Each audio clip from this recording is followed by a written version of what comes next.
Minister Ron here. I want you to listen up how this pastor and his team of ministers break down this heretical sign posted up in the big New York City area on, I forget what highway it's on, big mainstream highway.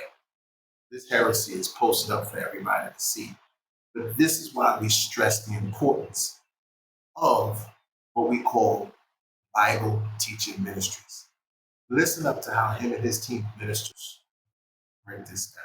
When I drove and I seen this big sign on the highway, I said, wow, Satan is busy. But there's something missing on this billboard. And I want to ask some of the people today, do they know what's missing? You like said it's what not scripture? saying what scripture. Where's that scripture coming from? What book? What chapter? The Bible? Like Right. what? Whose Okay. scripture is that? I agree with what she just said. I agree with Sister Kim. It says that scripture says, but what scripture is really talking about? I mean, I guess they're going off the assumption that it's the Bible, but why they didn't put the scripture up there? It says all things were made by him, right?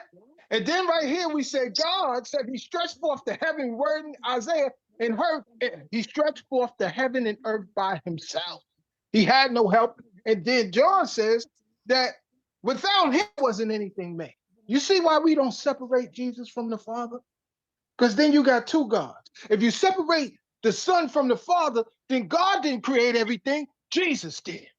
See, we have a contradiction there if you separate them. This is why we say they co-equal and co-eternal and coexistent, right? This is the only reason why we say these things, not to bring corruption to the scriptures. The scriptures have to harmonize. If you separate Jesus in any way from the Father, although he's not the Father, but he's still deity. And I'm going to give you some more scriptures to back that up. We have problems here. This is why we teach the word the way we do. This is why we say Jesus is equally God. Another God, not a different God, like the Jehovah's Witnesses say. So you got to be careful how you approach scripture.